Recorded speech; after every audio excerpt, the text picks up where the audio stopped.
नमस्कार दोस्तों, गुंजन भाई सान्हा इस चैनल में आपका स्वागत है। यहाँ से देखेंगे कि आपका परीक्षा का तिथि जो है ये आपका 7/8/2024 को ये आपका परीक्षा हुआ था। यहाँ से देखेंगे कि आपका पेपर 3 है। अगर आप लोग 1 और 2 का वीडियो नहीं देखे हैं तो प्ले लिस्ट बना हुआ है, आप लोग प्ले लिस्ट पर जाइए और वीडियो को बारी बारी से देखिए। तो वीडियो में आप लोग बने रहिएगा। वीडियो आप लोग को कैसा लगता है आप लोग कमेंट बॉक्स में बताइएगा। चलिए यहाँ से देखेंगे फर्स्ट क्वेश्चन को।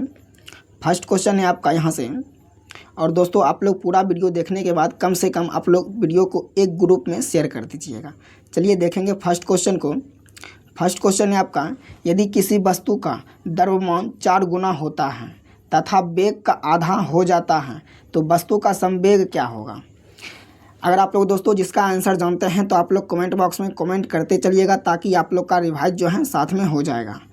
तो 1 का राइट आंसर आप लोग देखेंगे कि आपका 2 गुना हो जाता है। कितना होता है कि आपका 2 गुना होता है। ऑप्शन यहाँ से आपका बी हो जाएगा राइट आंसर। चलिए आगे देखेंगे आप लोग नेक्स्ट क्वेश्चन को। नेक्स्ट क्वेश्चन है आपका, निम्नलिखित में से कौन सा समास विग्रह सही नहीं है। निम्नलिखित में से कौन सा समास विग्रह सही नहीं है, तो बताइएगा इसका आंसर क्या हो जाएगा राइट आंसर। ये आपका हो जाएगा राज्यसभा, या आपका राज्य के लिए सभा। ऑप्शन जो यहाँ से आपका हो जाएगा ये आपका ऑप्शन ए हो जाएगा राइट आंसर। यहाँ से देखेंगे आप लोग राज्यसभा, राज्य के लिए सभा, यह समास विग्रह सही नहीं है। राज्यसभा का समास विग्रह राजा की सभा होता है। अन्य सभी विकल्प आपका सत्य है। तो आप लोग यहाँ से इसको याद रखिएगा। चलिए आगे नेक्स्ट क्वेश्चन को देखेंगे आप लोग 3 नंबर का। 3 नंबर का क्वेश्चन है, डैश ने कोशिका में स्थित तरल जैविक पदार्थ को जीव द्रव्य का नाम दिया है। बताइएगा इसका आंसर क्या हो जाएगा।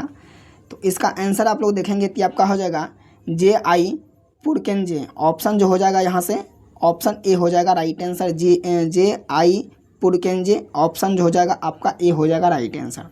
आगे देखेंगे आप लोग नेक्स्ट क्वेश्चन को। यहाँ से देखिएगा, अगर दोस्तों जो क्वेश्चन आपका हाईलाइटेड होगा उसको जो है हम लोग देखते चलेंगे, ठीक है। यहाँ से देखेंगे कि आपका 1855 ईस्वी में विचारों ने बताया कि नई कोशिका का निर्माण पहले से मौजूद कोशिका से होता है, कोशिकाओं से होता है। चलिए आगे देखेंगे यहाँ से, रॉबर्ट ब्राउन ने 1831 में केंद्रक की खोज की। टीबी बैक्टीरिया की खोज रॉबर्ट कोच ने की थी। और डॉक्यूमेंट में टेक्स्ट की बर्तनी और व्याकरण की जांच करने के लिए किसी शॉर्टकट कुंजी का प्रयोग किया जाता है। बताइएगा इसका आंसर क्या हो जाएगा। तो आपका हो जाएगा F7 हो जाएगा। कितना हो जाएगा तो आपका F7 हो जाएगा। ऑप्शन यहाँ से आपका बी हो जाएगा राइट आंसर। चलिए आगे देखेंगे आप लोग नेक्स्ट क्वेश्चन को। यहाँ से देखेंगे F2 का प्रयोग किसी चयनित फाइल का फोल्डर का नाम बदलने की अनुमति हेतु किया जाता है। उसके बाद देखेंगे F3 की कुंजी का उपयोग कंप्यूटर या लैपटॉप या एप्लीकेशन खोजने के लिए मदद करता है। चलिए आगे देखेंगे नेक्स्ट क्वेश्चन को 5 नंबर का। 5 नंबर का क्वेश्चन है आपका, ट्रांजिस्टर का आविष्कार किसने किया। आविष्कार किसने किया, तो ट्रांजिस्टर का आविष्कार किसने किया। तो ट्रांजिस्टर का आविष्कार जो किया था ये आपका किया था शाक्ले ने किया था। कौन किया था, तो शाक्ले ने किया था। ऑप्शन यहाँ से आपका ए हो जाएगा राइट आंसर। आप लोग इसको याद रखिएगा। उसके बाद यहाँ से देखेंगे दोस्तों, तो इसका जो है बहुत सारा जो है आपका दे रखा है, तो इसका PDF जो है हमारे टेलीग्राम चैनल पे आपको मिल जाएगा। तो आप लोग टेलीग्राम चैनल को ज्वाइन कर लीजिएगा। चलिए यहाँ से देखेंगे आप लोग नेक्स्ट क्वेश्चन, लिखित को सुमिलित कीजिए। तो यहाँ से आप लोग सुमिलित कीजिएगा, तो इसका आंसर आप लोग देखेंगे कि आपका 1857 के विद्रोह के नेता हैं। उसके बाद यहाँ से आपका केंद्र दिया है। तो यहाँ से आप लोग इसका आंसर देखेंगे कि आपका नाना साहब जो है ये आपका कानपुर से विद्रोह किए थे। उसके बाद आपका हो जाएगा रानी लक्ष्मीबाई, आपका झांसी से विद्रोह किए थे। उसके बाद ये देखेंगे तो बहादुर शाह जफर का ये आपका किया था दिल्ली से। कहाँ से किया था, ये आपका दिल्ली से किया था। उसके बाद देखेंगे मौलवी अहमदुल्ला ये आपका फैजाबाद से किया था। ऑप्शन देखेंगे तो ऑप्शन आपका यहाँ से सी हो जाएगा राइट आंसर। 7 नंबर का क्वेश्चन है, बारदौली में 1828 में लगन वृद्धि के खिलाफ किसने किसान आंदोलन का नेतृत्व किया। बताइएगा आप लोग इसका आंसर क्या हो जाएगा। बारदौली में 1828 ईस्वी में लगन वृद्धि के खिलाफ किसने किसान आंदोलन का नेतृत्व किया था। ये आपका किया था वल्लभ भाई पटेल ने किया था। कौन किया था? तो सरदार वल्लभ भाई पटेल ने किया था। ऑप्शन जो हो जाएगा यहाँ से ऑप्शन आपका ए हो जाएगा राइट आंसर। आप लोग इसको याद रखिएगा। और ये आपका कब किया था? ये आपका 1928 में किया था। आप लोग इसको भी याद रखिएगा। चलिए आगे देखेंगे यहाँ से आप लोग बारदोली सत्याग्रह भारतीय स्वाधीनता संग्राम के दौरान जून 1928 में गुजरात में हुआ था। एक प्रमुख किसान आंदोलन था। उस समय प्रांतीय सरकार ने किसानों को लगन में 22% वृद्धि कर दी, जिसके खिलाफ वल्लभ भाई पटेल के नेतृत्व में आंदोलन किया गया था। चलिए आगे देखेंगे यहाँ से आप लोग आंदोलन के फलस्वरूप बूमफील्ड एवं मैक्सवेल के नेतृत्व में गठित समिति द्वारा मामलों के जांच कर 22% लगन वृद्धि को गलत ठहराते हुए इसे घटाकर 6.3% कर दिया गया था। चलिए आगे देखेंगे यहाँ से आगे है आपका बारदोली की महिलाओं ने वल्लभ भाई पटेल को सरदार की उपाधि दी थी। सरदार की उपाधि किसने दी थी? तो ये आपका महिलाओं ने दिया था। ये आपका बारदोली की महिलाओं ने दिया था। वल्लभ भाई पटेल को सरदार की उपाधि दी थी। यहाँ से आप लोग इसको याद रखिएगा। चलिए आगे देख लेंगे आप लोग 8 नंबर का। विश्व बैंक द्वारा विभिन्न देशों को किस आधार पर वर्गीकृत किया जाता है? विश्व बैंक द्वारा विभिन्न देशों को किस आधार पर वर्गीकृत किया जाता है? तो बताइएगा इसका आंसर क्या हो जाएगा। इसका आंसर आप लोग देखेंगे तो आपका हो जाएगा प्रति व्यक्ति आय के आधार पर जो है ये आपका किया जाता है। ऑप्शन यहाँ से आपका बी हो जाएगा राइट आंसर। आप लोग इसको याद रखिएगा। चलिए आगे देखेंगे यहाँ से विश्व बैंक की स्थापना जुलाई 1944 में हुआ था। इसका मुख्यालय वाशिंगटन DC में है। सदस्य देखेंगे तो आपका 189 है। 14 सेंटीमीटर वाले अर्धगोला का कुल पृष्ठीय क्षेत्रफल 14 सेंटीमीटर वाले अर्धगोले के कुल पृष्ठीय क्षेत्रफल बताइएगा इसका आंसर क्या हो जाएगा। तो इसका आंसर आप लोग देखेंगे तो आपका हो जाएगा 1848 सेंटीमीटर स्क्वायर होगा। तो आप लोग इसको दोस्तों बनाइएगा। यहाँ से जो है बना हुआ है तो इसका PDF आपको टेलीग्राम चैनल पे दे दिया जाएगा। आप लोग इसको बनाइएगा। चलिए इसका देखेंगे तो इसका राइट आंसर आपका सी हो जाएगा। ये आपका कोई वास्तविक मूल्य नहीं होता है इसका। चलिए आगे देख लेंगे यहाँ से नेक्स्ट क्वेश्चन को। यह भी मैथ का क्वेश्चन है। चलिए आगे देखेंगे यहाँ से आप लोग नेक्स्ट क्वेश्चन को। नेक्स्ट क्वेश्चन देखेंगे आप लोग 13 नंबर का। तो 13 नंबर का क्वेश्चन है भारत में झूमिंग कृषि का एक आदमी रूप है। भारत में झूमिंग कृषि एक आदमी रूप है जिसे बेवर या दाहिया किस राज्य में कहा जाता है? भारत में झूमिंग कृषि एक आदमी रूप है जिसे बेवर या दाहिया किस राज्य में कहा जाता है? तो बताइएगा इसका आंसर क्या हो जाएगा। ये आपका हो जाएगा मध्य प्रदेश में कहा जाता है। ऑप्शन यहाँ से आपका डी हो जाएगा करेक्ट आंसर। तो आप लोग इसको याद रखिएगा। चलिए आगे देखेंगे इसका थोड़ा सा डिस्कशन आप लोग देखेंगे। तो मध्य प्रदेश में झूम खेती को दाहिया बेवर ये आपका मासान और पेड़ा कहा जाता है। अन्य झूम खेती के प्रकार संबंधित राज्य और आपका क्षेत्र और देश दे रखा है। तो आप लोग यहाँ से इसको पढ़िएगा। PDF मिल जाएगा आपको टेलीग्राम चैनल पे। आप लोग टेलीग्राम चैनल को ज्वाइन कर लीजिएगा। चलिए यहाँ से देखेंगे आप लोग 14 नंबर का क्वेश्चन। 14 नंबर का क्वेश्चन है नवेली लिग्नाइट कोयला खनन क्षेत्र किस राज्य में स्थित है? बताइएगा इसका आंसर क्या होगा। नवेली लिग्नाइट कोयला खनन क्षेत्र किस राज्य में स्थित है? ये आपका तमिलनाडु में स्थित है। कहाँ है? ये आपका तमिलनाडु में स्थित है। ऑप्शन आपका यहाँ से डी हो जाएगा करेक्ट आंसर। तो आप लोग इसको याद रखिएगा। चलिए आगे देखेंगे नेक्स्ट क्वेश्चन को। नेक्स्ट क्वेश्चन है गंगा एक्शन प्लान। क्या है आपका गंगा एक्शन प्लान GAP की शुरुआत किस वर्ष हुई? बताइएगा इसका answer. Ganga action plan GAP की शुरुआत किस वर्ष हुई थी? इसकी शुरुआत आप लोग देखेंगे तो आपका 1985 में हुआ था। कब हुआ था? तो आपका 1985 में हुआ था इसकी शुरुआत। चलिए आगे इसका डिस्कशन आप लोग थोड़ा सा देख लीजिएगा। डिस्कशन आप लोग देखेंगे तो यह पहली नदी कार्य योजना भी थी जो 1985 में पर्यावरण और वन मंत्रालय द्वारा शुरू की गई थी। गंगा एक्शन प्लान का पहला चरण 14 जनवरी 1986 को पूरी तरह से लागू हुआ था। इसका उद्देश्य जल अवरोधन, डायवर्जन और घरेलू सीवेज के उपचार द्वारा पानी की गुणवत्ता को सुधार करना था। विषाक्तता एवं औद्योगिक रासायनिक कचरे को नदी में प्रवेश करने से रोकना था। तो आप लोग इसको याद रखिएगा। चलिए आगे देखेंगे यहाँ से नेक्स्ट क्वेश्चन को। नेक्स्ट क्वेश्चन है आपका 16 नंबर का, कांटे और चाकू। कांटे और चूसकर कांटे। आप लोग नेक्स्ट क्वेश्चन है विक्रमशिला। 17 नंबर का क्वेश्चन है, विक्रमशिला गंगा डॉल्फिन अभ्यारण्य बिहार के डैश जिले में स्थित है। तो बताइएगा इसका आंसर क्या होगा। विक्रमशिला गंगा डॉल्फिन अभ्यारण्य बिहार के डैश जिला में स्थित है। ये आपका कहाँ स्थित है?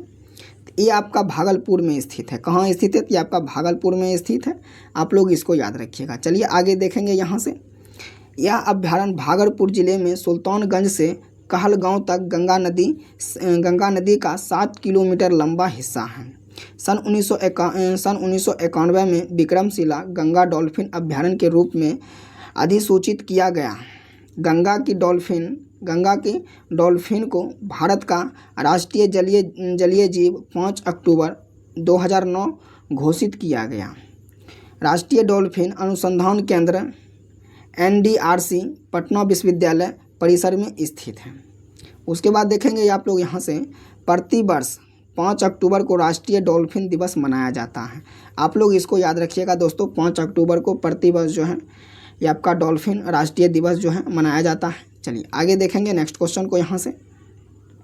नेक्स्ट क्वेश्चन है आपका, कृष्णा नदी जल विवाद डैश बांध से संबंधित है। बताइएगा इसका आंसर क्या हो जाएगा। तो ये आपका हो जाएगा श्रीशैलम हो जाएगा। ऑप्शन यहाँ से आपका डी हो जाएगा राइट आंसर। चलिए आगे देख लेंगे नेक्स्ट क्वेश्चन को। कृष्णा नदी जल विवाद के समाधान हेतु वर्ष 1969 में कृष्णा जल विवाद न्यायाधिकरण की स्थापना की गई थी। चलिए आगे देखेंगे। इसकी कुल लंबाई आप लोग देखेंगे तो आपका 1400 किलोमीटर है। कोयला तुंगभद्रा और भीमा इसकी प्रमुख सहायक नदियां हैं। चलिए आगे देखेंगे आप लोग 19 नंबर का क्वेश्चन। 19 नंबर का क्वेश्चन है, ऐसे वाक्य शब्द जिनका प्रयोग वाक्य में किसी पद पर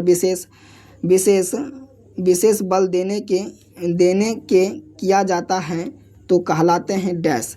रिक्त स्थान की पूर्ति निम्न विकल्पों में से कीजिए। तो बताइएगा इसका आंसर क्या हो जाएगा। कि आपका हो जाएगा निपात। क्या हो जाएगा आपका? निपात हो जाएगा। ऑप्शन यहाँ से आपका बी हो जाएगा करेक्ट आंसर। आप लोग इसको याद रखिएगा। आगे देखेंगे आप लोग 20 नंबर का, स्वागत का संधि विच्छेद कीजिए। तो स्वागत का आप लोग संधि विच्छेद कीजिए तो क्या होगा। तो स्वागत का संधि विच्छेद आप लोग कीजिएगा तो आपका हो जाएगा सु प्लस आगत। क्या हो जाएगा आपका? सु प्लस आगत हो जाएगा बराबर आपका स्वागत हो जाएगा। चलिए आगे देख लेंगे आप लोग नेक्स्ट क्वेश्चन को यहाँ से।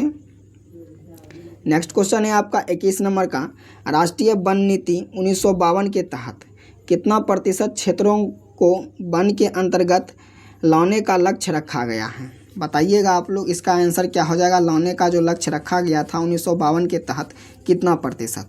तो ऑप्शन इसका देखेंगे तो ये आपका हो जाएगा 33। कितना हो जाएगा? 33 हो जाएगा। ऑप्शन यहाँ से आपका डी हो जाएगा राइट आंसर। उसके बाद यहाँ से देखेंगे तो ये आपका भारत वन स्थिति रिपोर्ट 2023 से पता चलता है कि भारत का वन क्षेत्र कुल भूमि क्षेत्र का 25.17% है। 21.76% वन आवरण है। उसके बाद देखेंगे 3.41% वृक्ष आवरण है। उसके बाद देखेंगे 1952 की नीति को भारत सरकार द्वारा 1988 में संशोधित किया गया था। इसका मुख्यालय उद्देश्य पर्यावरण का पारिस्थितिकी संतुलन की स्थिरता और सुनिश्चित करना। ऑप्शन जो है आप लोग यहाँ से सभी को याद रखिएगा दोस्तों, जो आपका VVI होगा। उसके बाद यहाँ से आपका मैथ का क्वेश्चन है तो आप लोग इसको मैथ को बनाइएगा। इसका राइट आंसर आपका बी हो जाएगा। यहाँ आपका आप लोग देख भी सकते हैं, यहाँ आपका बना हुआ है। चलिए आगे देखेंगे आप लोग नेक्स्ट क्वेश्चन को। नेक्स्ट क्वेश्चन आपका हो जाएगा यहाँ से आगे देखेंगे तो यहाँ से देखिए आप लोग, परमाणु संख्या 18 द्रव्यमान संख्या 40, तो तत्व के नाभिक का प्रतीक क्या होगा? बताइएगा इसका आंसर क्या हो जाएगा। तो इसका आंसर आप लोग देखेंगे तो ये आपका 40 AR, ये आपका 18 हो जाएगा। सॉरी, एक मिनट दोस्तों, ये आपका हो जाएगा ऑप्शन ए हो जाएगा। क्या हो जाएगा आपका 40 AR, आपका 18 हो जाएगा। ऑप्शन यहाँ से आपका ए हो जाएगा राइट आंसर। तो आप लोग इसको याद रखिएगा। चलिए आगे देखेंगे नेक्स्ट क्वेश्चन को आप लोग यहाँ से। नेक्स्ट क्वेश्चन है आपका यहाँ से, जब जंतु जगत का सबसे बड़ा समूह है, जब जंतु जगत का सबसे बड़ा समूह कौन आपका हो जाएगा?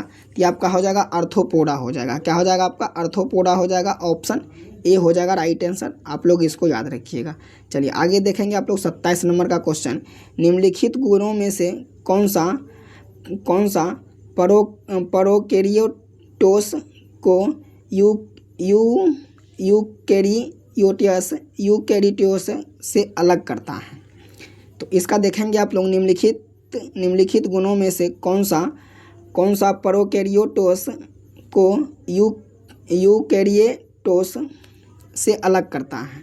तो इसका आंसर आप लोग देखेंगे, ये इसका आंसर आपका हो जाएगा प्रोकैरियोट्स के केंद्रक झिल्ली की अनुपस्थिति होती है। तो ऑप्शन यहाँ से आपका सी हो जाएगा राइट आंसर। आप लोग इसको याद रखिएगा। चलिए आगे देखेंगे आप लोग 28 नंबर का क्वेश्चन है, निम्नलिखित रासायनिक अभिक्रिया का उदाहरण है। तो निम्नलिखित रासायनिक अभिक्रिया का उदाहरण आप लोग देखेंगे, ये आपका हो जाएगा, किसका हो जाएगा? ये आपका हो जाएगा ऑक्सीकरण। ये आपका अभिक्रिया है, ऑक्सीकरण आपका अभिक्रिया है। ऑप्शन यहाँ से आपका बी हो जाएगा राइट आंसर। चलिए आगे देखेंगे आप लोग नेक्स्ट क्वेश्चन को यहाँ से। चलिए आगे देखेंगे आप लोग नेक्स्ट क्वेश्चन को यहाँ से। तो नेक्स्ट क्वेश्चन जो आपका यहाँ से हो जाएगा, यहाँ से देखेंगे, यहाँ से आपका नेक्स्ट क्वेश्चन दोस्तों, नेक्स्ट क्वेश्चन है आपका अपमार्जक क्या है? अपमार्जक है, तो अपमार्जक आपका क्या हो जाएगा? तो अपमार्जक आप लोग देखेंगे तो आपका हो जाएगा लंबी कार्बन श्रृंखला वाले सल्फोनिक लवण के सोडियम अथवा लंबी श्रृंखला वाले अमोनिया लवण होते हैं। तो ऑप्शन यहाँ से आपका बी हो जाएगा राइट आंसर दोस्तों। चलिए आगे देख लेंगे आप लोग नेक्स्ट क्वेश्चन को यहाँ से। नेक्स्ट क्वेश्चन है आपका 30 नंबर का क्वेश्चन है आपका, बेकिंग सोडा सेधा नामक धोने का सोडा और बुझा हुआ चूना के जलीय घोल के पीएच मान के बढ़ने का सही क्रम है। तो देखेंगे बेकिंग सोडा और ये आपका सेधा नामक धोने का सोडा और बुझा हुआ चूना के जलीय घोल के पीएच मान के बढ़ने का सही क्रम आपका क्या हो जाएगा? तो बढ़ने का सही क्रम आप लोग देखेंगे कि आपका हो जाएगा सेधा नमक, बेकिंग सोडा, धोने का सोडा, आपका बुझा हुआ चूना। तो ऑप्शन यहाँ से आपका बी हो जाएगा दोस्तों करेक्ट आंसर। आप लोग इसको याद रखिएगा। चलिए आगे देखेंगे आप लोग 31 नंबर का क्वेश्चन है। 31 नंबर का क्वेश्चन है, आसमान गति निम्नलिखित में से कौन सा विकल्प सबसे अच्छे से वर्णित करता है? बताइएगा आप लोग इसका आंसर क्या हो जाएगा। तो इसका आंसर आप लोग देखेंगे तो ये आपका हो जाएगा एक वस्तु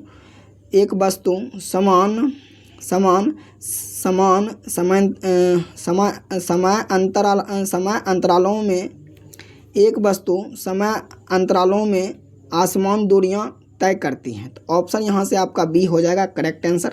आप लोग इसको याद रखिएगा। चलिए आगे देखेंगे, अम्ल जो है ये आपका क्या करता है? तो अम्ल जो आपका करता है यहाँ से देखेंगे तो आपका हो जाएगा नीले लिटमस पत्र को लाल करता है। क्या करता है? तो नीले लिटमस पत्र को लाल करता है। ऑप्शन यहाँ से आपका ए हो जाएगा राइट आंसर। चलिए आगे देखेंगे यहाँ से नेक्स्ट क्वेश्चन को आप लोग। तो नेक्स्ट क्वेश्चन जो आपका हो जाएगा यहाँ से देखेंगे, पीएच स्केल पर 7 से कम अंक अम्लीय प्राकृतिक दर्शाता है। 7 से जितने कम अंक होंगे उतने ही परवल जो है आपका अम्ल होगा। कितना होगा? तो आपका परवल अम्ल होगा। आप लोग इसको याद रखिएगा। चलिए आगे देखेंगे आप लोग 33 नंबर का क्वेश्चन है, सबसे अधिक अन्य धातु कौन सा है? सबसे अधिक तन्य धातु कौन सा हो जाएगा? ये आपका सोना हो जाएगा। कौन हो जाएगा? आपका सोना हो जाएगा। ऑप्शन यहाँ से आपका सी हो जाएगा राइट आंसर। चलिए आगे देखेंगे आप लोग 34 नंबर का क्वेश्चन, वनस्पतियों तेलों में वनस्पति तेलों में साधारणतः लंबी डैश कार्बन श्रृंखलाएं होती हैं, जबकि जंतु वसा में डैश कार्बन श्रृंखलाएं होती हैं। तो इसका आंसर देखेंगे तो ये आपका हो जाएगा असंतृप्त या आपका संतृप्त। ऑप्शन यहाँ से आपका सी हो जाएगा राइट आंसर। चलिए आगे देखेंगे आप लोग 35 नंबर का। 35 नंबर का क्वेश्चन है, निम्नलिखित कथनों पर विचार करें। बताइएगा आप लोग इसका आंसर क्या हो जाएगा। यहाँ से ऑप्शन ए में दिया है, ब्रह्मोस विश्व के सबसे तेज सुपरसोनिक क्रूज मिसाइल है। उपयुक्त में से कौन सा कथन आपका सही है। तो इसमें आप लोग इसका आंसर बताइएगा। इसमें आपका राइट आंसर क्या हो जाएगा। यहाँ से देखेंगे तो आपका केवल एक हो जाएगा। क्या हो जाएगा आपका, केवल एक हो जाएगा, दो जो है आपका नहीं होगा। तो चलिए आगे देखेंगे आप लोग नेक्स्ट क्वेश्चन को। नेक्स्ट क्वेश्चन है आपका, निसार क्या है। बताइए आप लोग क्या हो जाएगा, निसार आपका क्या है। तो निसार आपका क्या है। तो निसार जो है आपका है, ये आपका है इसरो और नासा द्वारा विकसित एक रडार है। क्या है आपका, इसरो और नासा द्वारा विकसित एक रडार है। ऑप्शन आपका यहाँ से सी हो जाएगा राइट आंसर, रडार है। चलिए आगे देखेंगे आप लोग नेक्स्ट क्वेश्चन को। नेक्स्ट क्वेश्चन है आपका 37 नंबर का, भारतीय कैबिनेट ने किस तिथि को भारत में राष्ट्रीय अंतरिक्ष दिवस घोषित किया है। बताइएगा आप लोग इसका आंसर क्या हो जाएगा। इसका आंसर आप लोग देखेंगे, भारतीय कैबिनेट ने किस तिथि को भारत में राष्ट्रीय अंतरिक्ष दिवस घोषित किया है। ये आपका 23 अगस्त को किया है। कितने अगस्त को किया है, ये आपका 23 अगस्त को किया है। ऑप्शन यहाँ से आपका बी हो जाएगा राइट आंसर। आप लोग इसको याद रखिएगा। चलिए आगे देखेंगे आप लोग 38 नंबर का, स्मार्ट पिरामिड मीटर स्थापना के कार्यान्वयन और हर घर के लिए बिजली सुनिश्चित करने का अध्ययन करने के लिए जनवरी 2024 में किस देश की टीम ने बिहार का दौरा किया है। चलिए बताइए आप लोग इसका आंसर क्या हो जाएगा। इसका आंसर आप लोग देखेंगे तो इसका आंसर जो आपका हो जाएगा, ये आपका हो जाएगा, ये आपका हो जाएगा, क्या हो जाएगा, ये आपका अमेरिका हो जाएगा। क्या हो जाएगा आपका, अमेरिका हो जाएगा। ऑप्शन जो हो जाएगा यहाँ से आपका ऑप्शन बी हो जाएगा। चलिए आगे देख लेंगे आप लोग नेक्स्ट क्वेश्चन को। यहाँ से नेक्स्ट क्वेश्चन है आपका 39 नंबर का। 39 नंबर का क्वेश्चन है आपका, 75 वर्षों के बाद भारतीय घड़ियाल की उपस्थिति के हालिया पुष्टि किस क्षेत्र में हुई है। बताइएगा आप लोग किस क्षेत्र में पुष्टि हुई है। तो इसका आंसर आप लोग देखेंगे तो आपका हो जाएगा, ये आपका हो जाएगा ग्रेटर काजीरंगा। क्या हो जाएगा आपका, ग्रेटर काजीरंगा हो जाएगा। ऑप्शन जो हो जाएगा आपका ऑप्शन यहाँ से डी हो जाएगा राइट आंसर। आप लोग इसको याद रखिएगा। चलिए आगे देखेंगे आप लोग 40 नंबर का। 40 नंबर का क्वेश्चन है, BrahMos aerospace private limited BAPL ने 2022 में एक अनुबंध पर हस्ताक्षर किए और 2024 में पहला बैच किस देश को दिया गया। तो बताइएगा इसका आंसर क्या हो जाएगा। ये आपका हो जाएगा फिलीपींस को दिया गया है। किसको दिया गया है, ये आपका फिलीपींस को दिया गया है।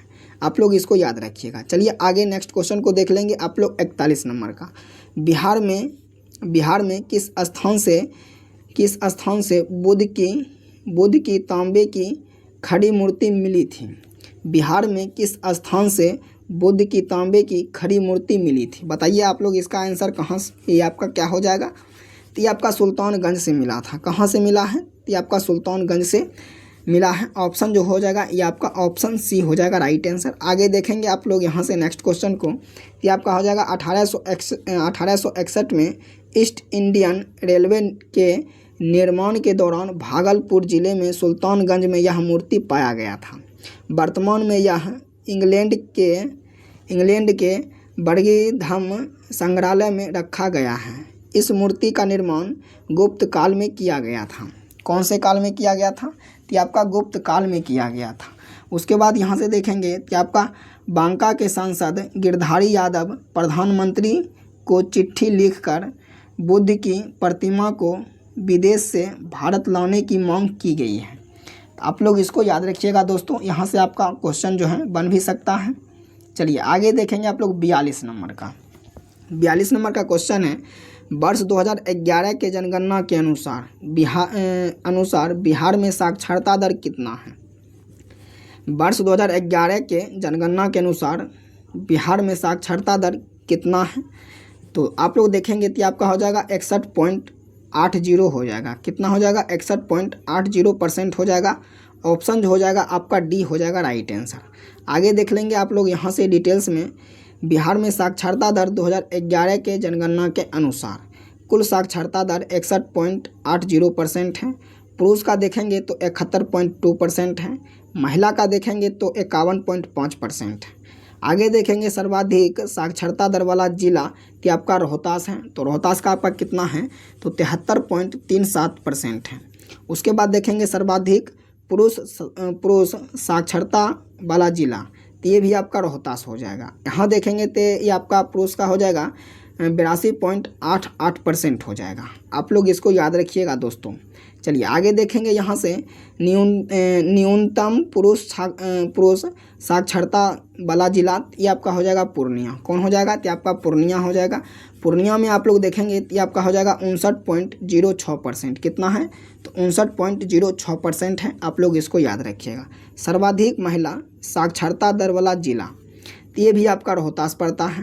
तो रोहतास में देखेंगे तो महिला का कितना है? तो आपका हो जाएगा 62.97% है। तो आप लोग इसको भी मतलब याद रखिएगा। चलिए आगे देखेंगे न्यूनतम महिला साक्षरता दर वाला जिला, तो आपका सहरसा पड़ता है। तो सहरसा में देखेंगे तो आपका हो जाएगा 41.48%। कितना है? 41.48% है। चलिए आगे देखेंगे आप लोग राष्ट्रीय स्तर पर बिहार पुरुष तथा महिला साक्षरता दोनों के संदर्भ में सबसे निचले पायदान पर है। राष्ट्रीय स्तर पर बिहार पुरुष तथा महिला साक्षरता दर, ये साक्षरता दोनों के संदर्भ में सबसे निचले पायदान पर है। आप लोग इसको भी याद रखिएगा। चलिए आगे देखेंगे आप लोग 43 नंबर का। निम्नलिखित में से कौन सा तटीय मैदान का भाग नहीं है? बताइएगा आप लोग, इसका आंसर क्या हो जाएगा? निम्नलिखित में से कौन सा तटीय मैदान का भाग नहीं है? तो ये आपका हो जाएगा तराई क्षेत्र। क्या हो जाएगा? आपका तराई क्षेत्र हो जाएगा। ऑप्शन जो हो जाएगा ये आपका ऑप्शन डी हो जाएगा। चलिए आगे देखेंगे यहाँ से क्वेश्चन है आपका भाबर प्रदेश के दक्षिणी भागों में स्थित 15 से 30 किलोमीटर चौड़ी दलदली पेटी को तराई प्रदेश कहा जाता है। भाबर प्रदेश की लुप्त हुई नदियाँ यहाँ पुनः सतह पर आती हैं। तराई प्रदेश घने वाले प्रदेश हैं एवं यहाँ जैव विविधता, यहाँ से देखेंगे तो आपका यहाँ जैव विविधता का विशाल भंडार है।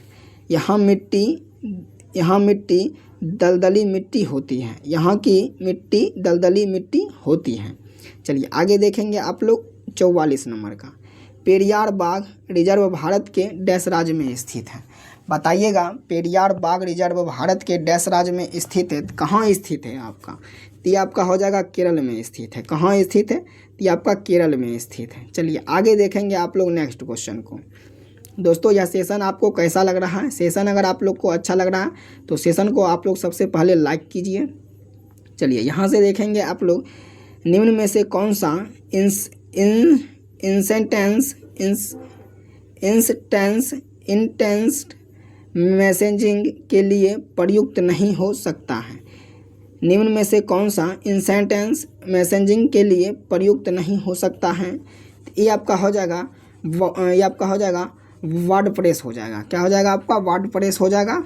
क्या होगा आपका? वर्डप्रेस। ऑप्शन जो हो जाएगा यहाँ से आपका ऑप्शन आपका डी हो जाएगा। चलिए आगे देखेंगे कालाजार बीमारी का रोगाणु है। कालाजार बीमारी का रोगाणु है कि आपका कौन हो जाएगा? कि आपका हो जाएगा लिस्मेनिया हो जाएगा। क्या हो जाएगा आपका? लिस्मेनिया हो जाएगा। ऑप्शन जो हो जाएगा यहाँ से आपका ऑप्शन सी हो जाएगा। चलिए आगे देख लेंगे आप लोग नेक्स्ट क्वेश्चन को। यहाँ से नेक्स्ट क्वेश्चन है आपका समसूत्री विभाजन आपका मदद करता है। समसूत्री विभाजन आपका मदद करता है कि आपका कौन करता है मदद? बताइएगा आप लोग, इसका आंसर क्या हो जाएगा? ये आपका हो जाएगा क्षतिग्रस्त कोशिकाओं ऊतकों की वृद्धि और मरम्मत करता है। तो ऑप्शन जो हो जाएगा ये आपका ऑप्शन बी हो जाएगा राइट आंसर। आगे देख लेंगे आप लोग नेक्स्ट क्वेश्चन को। यहाँ से 48 नंबर का क्वेश्चन है रदरफोर्ड का अल्फा कण प्रकीर्णन प्रयोग किसकी खोज के लिए किया मतलब जाना जाता है?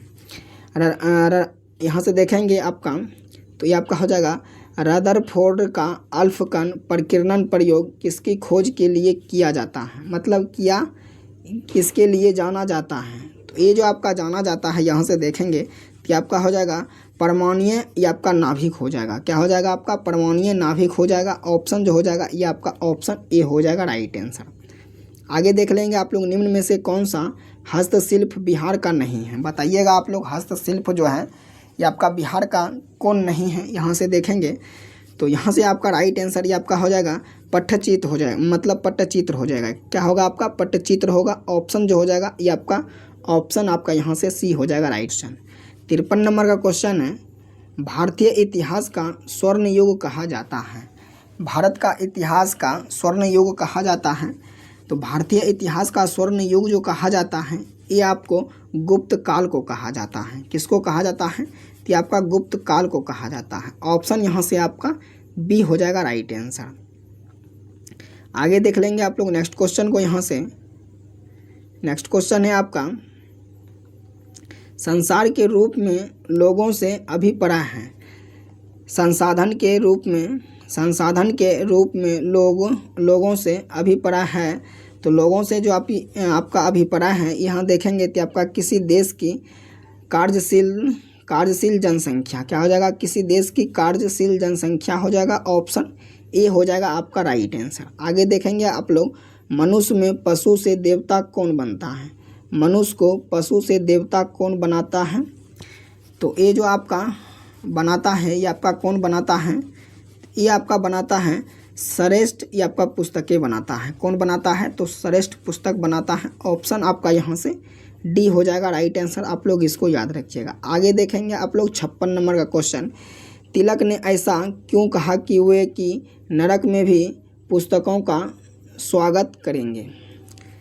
तिलक ने ऐसा क्यों कहा कि वे नरक में भी पुस्तकों का स्वागत करेंगे, बताइएगा आप लोग इसका आंसर। ये आपका हो जाएगा पुस्तकों को नरक को स्वर्ग में बदलने की शक्ति है। तो ऑप्शन यहाँ से आपका सी हो जाएगा करेक्ट आंसर। उसके बाद देखेंगे बौद्ध सर्किट में शामिल कौन सा स्थल बिहार में नहीं है।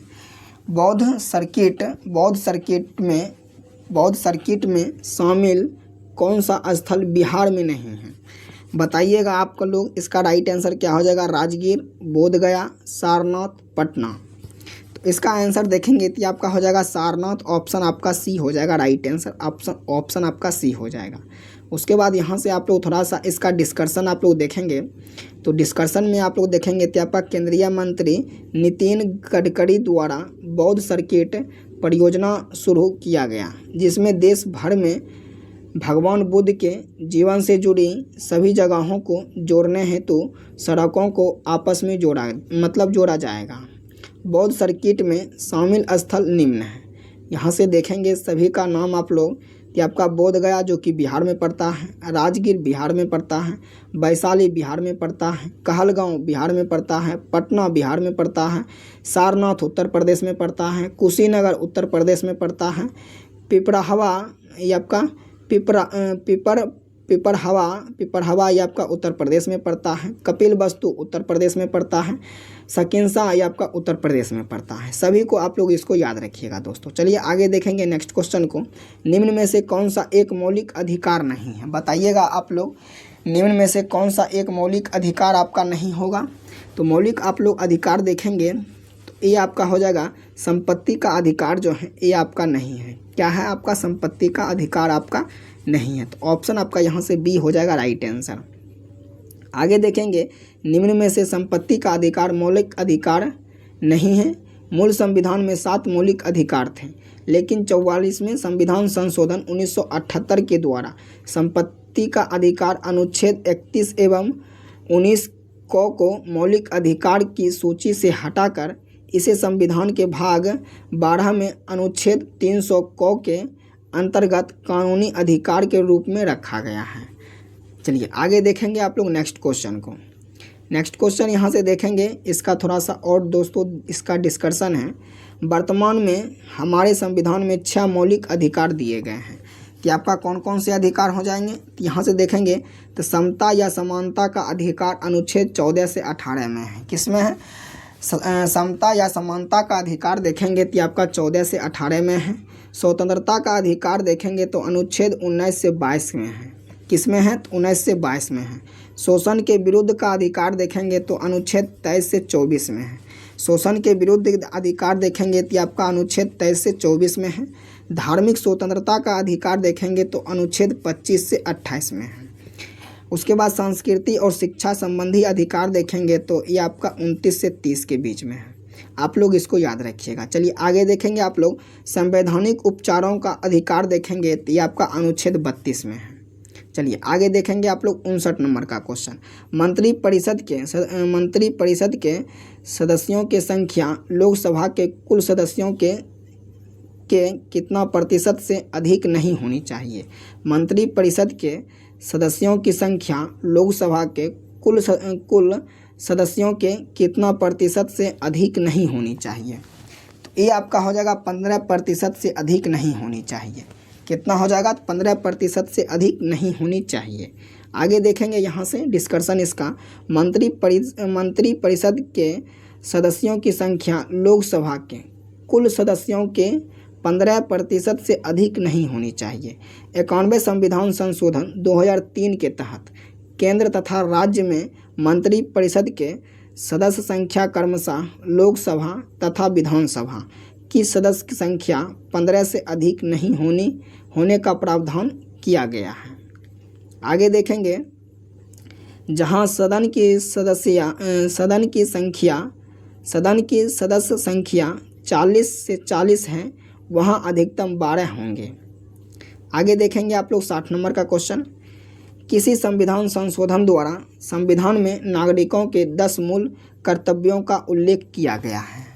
बताइएगा आप लोग इसका आंसर क्या हो जाएगा? इसका आंसर आप लोग देखेंगे तो आपका हो जाएगा 42वें संविधान संशोधन। ये आपका 1976 द्वारा जो है आपका किया गया है। ऑप्शन यहाँ से ये आपका सी हो जाएगा राइट आंसर। उसके चलिए आगे देखेंगे आप लोग नेक्स्ट क्वेश्चन को। यहाँ से नेक्स्ट क्वेश्चन है आपका यहाँ से 42वें संविधान संशोधन 1976 द्वारा संविधान में नागरिकों के 10 मूल कर्तव्य का उल्लेख किया गया है। सरदार स्वर्ण सिंह समिति अनुशंसा पर संविधान के 42वें संशोधन 1976 के द्वारा मौलिक कर्तव्य को संविधान में जोड़ा गया है। चलिए आगे देखेंगे। इसे रूस के संविधान से लिया गया है। इसे संविधान के भाग 4 क के अनुच्छेद में 51 क के तहत रखा गया है। 86वें संविधान संशोधन 2002 के द्वारा कुल मूल कर्तव्यों की सूची में एक और मौलिक कर्तव्य जोड़ा गया है, जिससे अब कुल मौलिक कर्तव्य की संख्या 11 हो गई है। आगे देखेंगे 11 व मौलिक कर्तव्य माता पिता या संरक्षक द्वारा 6 से 14 वर्ग के बच्चों को हेतु प्राथमिक शिक्षा का प्रदान करना है। आगे देखेंगे गैस से युक्त वायुमंडल पृथ्वी पर टिका हुआ है। गैसों से युक्त वायुमंडल पृथ्वी पर टिका हुआ है। बताइएगा आप लोग इसका आंसर क्या हो जाएगा? इसका आंसर आप लोग देखेंगे यहाँ से तो इसका आंसर आपका हो जाएगा गुरुत्वाकर्षण से हो जाएगा। क्या हो जाएगा आपका? तो ये आपका हो जाएगा गुरुत्वाकर्षण से हो जाएगा। ऑप्शन आपका यहाँ से डी हो जाएगा राइट आंसर। आप लोग इसको याद रखिएगा। चलिए आगे देख लेंगे यहाँ से नेक्स्ट क्वेश्चन को। नेक्स्ट क्वेश्चन है ध्वनि का संचार नहीं हो सकता है। ध्वनि का संचार नहीं हो सकता है। बताइएगा आप लोग इसका आंसर क्या होगा? ध्वनि का संचार जो है ये आपका नहीं हो सकता है तो ये आपका हो जाएगा निर्वात से नहीं हो सकता है। किससे हो जाएगा? निर्वात से नहीं हो सकता है। तो ऑप्शन यहाँ से आपका डी हो जाएगा राइट आंसर। आगे देख लेंगे आप लोग नेक्स्ट क्वेश्चन 63 नंबर का। 63 नंबर का क्वेश्चन है एक गतिमान वस्तु के लिए निम्न में से कौन से कथन सही है? तो यहाँ से देखेंगे यदि इसकी चाल में परिवर्तन होता है तब उसके वेग में भी परिवर्तन होगा और इसमें कुछ त्वरण भी होगा। उसके बाद 2 में दिया है यदि इसके वेग में परिवर्तन होता है तब इसकी चाल में भी परिवर्तन होगा, इसमें कुछ त्वरण भी होगा। चलिए आगे देखेंगे। यदि इसके वेग में परिवर्तन होता है तब इसकी चाल में परिवर्तन हो या ना हो किंतु इसमें कुछ त्वरण भी होगा। 4 में दिया है यदि इसकी चाल में परिवर्तन होता है लेकिन दिशा में परिवर्तन नहीं होता है तब इसका वेग स्थिर रह सकता है। चलिए यहाँ से देखेंगे सही विकल्प को चुनें, कूट भी आपका दे रखा है। बताइएगा आप लोग इसका आंसर क्या हो जाएगा, बताइएगा आप लोग इसका आंसर क्या हो जाएगा। तो इसका आंसर आप लोग देखेंगे तो ऑप्शन आपका यहाँ से सी हो जाएगा। क्या हो जाएगा आपका, ऑप्शन आपका सी हो जाएगा। ऑप्शन सी ये आपका 3 और 4 हो जाएगा। क्या हो जाएगा आपका, यहाँ से देखेंगे तो ये आपका 3 और 4 होगा। 3 में आपका दिया है यदि इसके वेग में परिवर्तन होता है तब इसकी चाल में परिवर्तन हो या ना हो, किंतु इसमें कुछ त्वरण भी होगा। 4 में दिया है यदि इसकी चाल में परिवर्तन होता है लेकिन दिशा में परिवर्तन नहीं होता है तब इसका वेग स्थिर रह सकता है। तो ऑप्शन जो आपका यहाँ से हो जाएगा, ऑप्शन आपका यहाँ से सी हो जाएगा राइट आंसर। आप लोग इसको याद रखिएगा। चलिए आगे देख लेंगे आप लोग नेक्स्ट क्वेश्चन को। नेक्स्ट क्वेश्चन है आपका, यहाँ से देखेंगे तो नेक्स्ट क्वेश्चन आपका 64 नंबर का है। नेक्स्ट क्वेश्चन है आपका FOOS का उपयोग कंप्यूटर के क्षेत्र में किया जाता है, इसमें F किसका संक्षिप्त रूप है। बताइएगा आप लोग इसका आंसर क्या हो जाएगा। तो इसका आंसर आप लोग देखेंगे कि आपका फ्री हो जाएगा। क्या हो जाएगा आपका, फ्री हो जाएगा। ऑप्शन आपका यहाँ से बी हो जाएगा राइट आंसर। आगे देखेंगे बिहार का ग्रामीण क्षेत्रफल कितना है। बताइएगा आप लोग इसका आंसर क्या हो जाएगा। तो बिहार का ग्रामीण क्षेत्रफल कितना है, तो इसका आंसर देखेंगे तो आपका हो जाएगा 92,257.51 वर्ग किलोमीटर हो जाएगा। कितना हो जाएगा, यहाँ से देखेंगे तो 92,257.51 वर्ग किलोमीटर होगा। ऑप्शन जो हो जाएगा यहाँ से आपका ऑप्शन ए हो जाएगा राइट आंसर। आप लोग इसको याद रखिएगा। और बिहार का कुल क्षेत्रफल देखेंगे तो बिहार का कुल क्षेत्रफल आपका हो जाएगा 94,163 वर्ग किलोमीटर हो जाएगा। कितना हो जाएगा बिहार का कुल क्षेत्रफल, तो 94,163 वर्ग किलोमीटर होगा। आप लोग इसको याद रखिएगा। यहाँ से क्वेश्चन ये आपका बन सकता है दोस्तों। चलिए आगे देखेंगे यहाँ से नेक्स्ट क्वेश्चन को। नेक्स्ट क्वेश्चन है आपका, यहाँ से देखेंगे नेक्स्ट क्वेश्चन है 66 नंबर का। तो 66 नंबर का क्वेश्चन है बिहार का पहला रामसर स्थल कौन सा है। बिहार का पहला रामसर स्थल कौन सा है, तो यहाँ से देखेंगे कि आपका कांवड़ झील हो जाएगा। कौन हो जाएगा, कि आपका कांवड़ झील हो जाएगा। ऑप्शन आपका क्या हो जाएगा, तो ऑप्शन आपका सी हो जाएगा राइट आंसर। आप लोग इसको याद रखिएगा। उसके बाद यहाँ से आप लोग इसका डिस्कशन थोड़ा सा देख लीजिए। कांवड़ झील जो है बिहार के बेगूसराय ज़िले में अवस्थित है। एशिया की सबसे बड़ी गोखुर झील है। उसके बाद देखेंगे यह एक अवशिष्ट गोखुर झील है जो गंगा की सहायक नदी बूढ़ी गंडक के विसर्पण प्रवाह के कारण निर्मित हुई है। उसके बाद वर्तमान में बिहार में 3 रामसर स्थल क्रमशः हैं, कांवड़ झील, नागपक्षी अभ्यारण्य, नकटी पक्षी अभ्यारण्य है। उसके बाद यहाँ से देखेंगे रामसर एक ईरानी शहर है जहाँ 1971 में आर्द्रभूमि और उनके नाजुक पारिस्थितिकी तंत्र की रक्षा के उपयोग और कदमों पर चर्चा करने के लिए एक अंतर्राष्ट्रीय सम्मेलन आयोजन किया गया था। आप लोग यहाँ से इसको याद रखिएगा। चलिए आगे देखेंगे नेक्स्ट क्वेश्चन को। नेक्स्ट आपका है, यहाँ से देखेंगे थोड़ा सा। भारत ने 1982 में रामसर कन्वेंशन का अनुसमर्थन किया। भारत में सबसे बड़ा रामसर स्थल पश्चिम बंगाल का सुंदरबन है। भारत का सबसे छोटा रामसर स्थल हिमाचल प्रदेश का रेणुका है। कौन है आपका, रेणुका है। चलिए आगे देखेंगे आप लोग 68 नंबर का। 68 नंबर का क्वेश्चन है बिहार का लोक सेवा अधिकार अधिनियम कब लागू किया गया। बताइए आप लोग इसका आंसर क्या हो जाएगा। बिहार का लोक सेवा अधिकार अधिनियम कब लागू किया गया, तो ये जो आपका लागू किया गया था ये आपका अगस्त 2011 में जो है ये आपका लागू किया गया था। आप लोग इसको याद रखिएगा।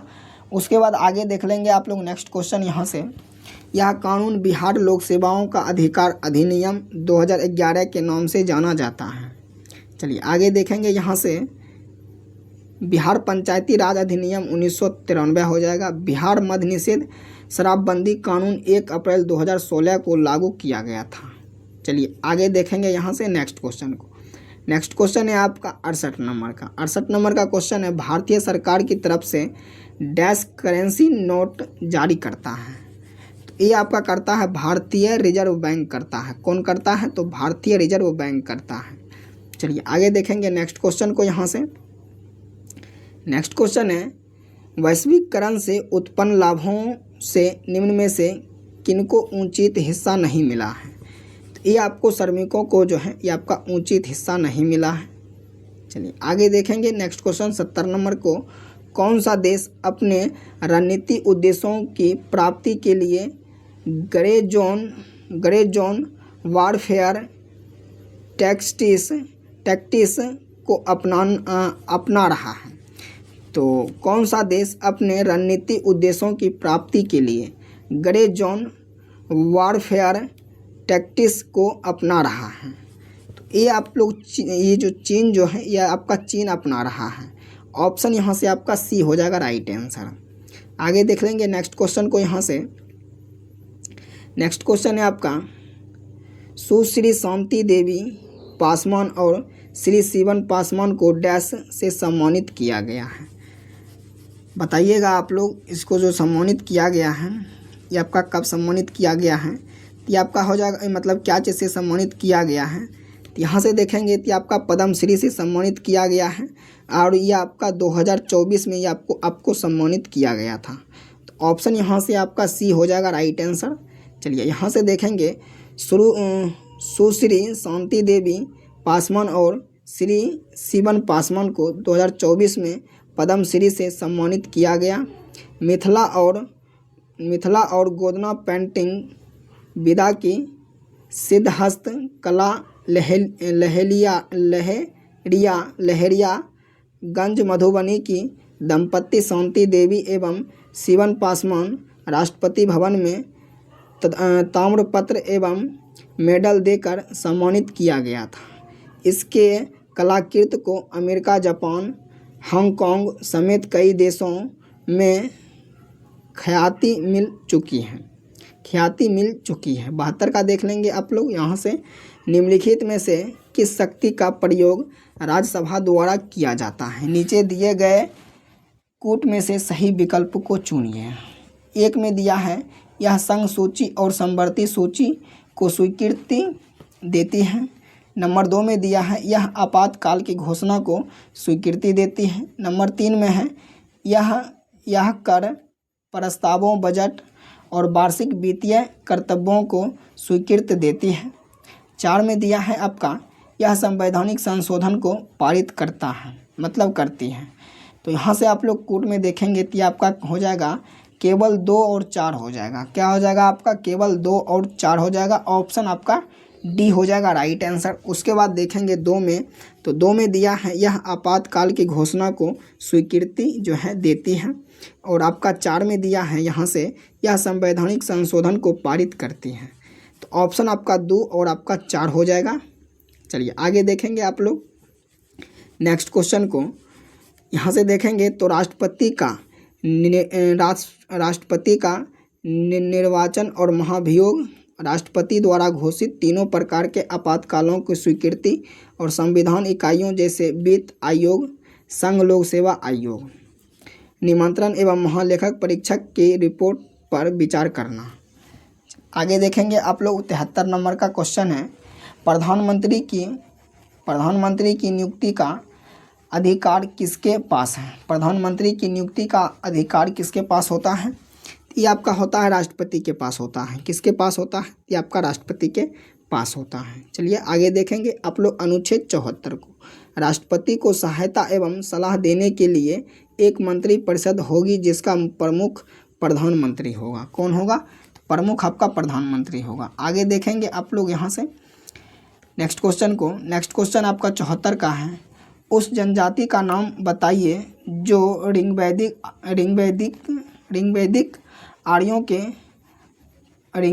आर्यों के पंचजन से संबंधित नहीं है। उस जनजाति का नाम बतलाइए जो ऋग्वैदिक आर्यों के पंचजन से संबंधित नहीं है। तो ये आपका हो जाएगा कीकट हो जाएगा। कौन हो जाएगा आपका? कीकट हो जाएगा। ऑप्शन आपका यहाँ से डी हो जाएगा राइट आंसर। आप लोग इसको याद रखिएगा। चलिए 75 का देखेंगे, गौतम बुद्ध द्वारा अपने धर्म में दीक्षित दीक्षित किए जाने वाले अंतिम व्यक्ति निम्नलिखित में से कौन सा मतलब कौन था? गौतम बुद्ध द्वारा अपने धर्म में दीक्षित किए जाने वाले अंतिम व्यक्ति निम्नलिखित में से कौन सा था? ये आपका था सुदम था। कौन था? तो सुबंध था। सुबंध ऑप्शन यहाँ से आपका ऑप्शन आपका डी हो जाएगा, आपका राइट आंसर हो जाएगा। ये आपका सुबंध हो जाएगा। आगे देखेंगे आप लोग, कृष्णदेव राय के दरबार में अष्टदिग्गज कौन था मतलब कौन थे? कृष्णदेव राय के दरबार में अष्टदिग्गज कौन थे? तो ये आपका था 8 तेलुगु कवि थे। कौन थे? तो 8 तेलुगु कवि थे। हिंदी और फारसी दोनों भाषाओं का विद्वान था। बताइएगा आप लोग कौन सा ये आपका विद्वान था? बताइए आप लोग, इसका आंसर क्या हो जाएगा? आपका कौन सा विद्वान था? तो विद्वान आपका था अमीर खुसरो था। कौन था? तो ये आपका अमीर खुसरो था। ऑप्शन यहाँ से आपका सी हो जाएगा राइट आंसर। आगे देखेंगे आप लोग नेक्स्ट क्वेश्चन को, 78 नंबर का क्वेश्चन है, कलकत्ता में एशियाटिक सोसाइटी की स्थापना के समय बंगाल का गवर्नर जनरल कौन था? बताइए आप लोग, इसका आंसर क्या होगा? तो आपका हो जाएगा लॉर्ड वारेन हेस्टिंग्स हो जाएगा। कौन हो जाएगा? लॉर्ड वारेन हेस्टिंग्स हो जाएगा। ऑप्शन जो हो जाएगा आपका बी हो जाएगा राइट आंसर। उसके बाद देखेंगे 15 जनवरी 1784 को एशियाटिक सोसाइटी की स्थापना के समय बंगाल का governor general Lord Warren Hastings 1785 ईस्वी से था, मतलब था 1773 से लेके 1785 ईस्वी तक था। चलिए आगे देखेंगे आप लोग 79 नंबर का क्वेश्चन है, 1857 के विद्रोह के समय ब्रिटिश प्रधानमंत्री मतलब कौन था? 1857 के विद्रोह के समय ब्रिटिश के प्रधानमंत्री कौन था? ये आपका था परम अस्टर्न था। कौन था आपका? परम अस्टर्न था। कौन था आपका? परम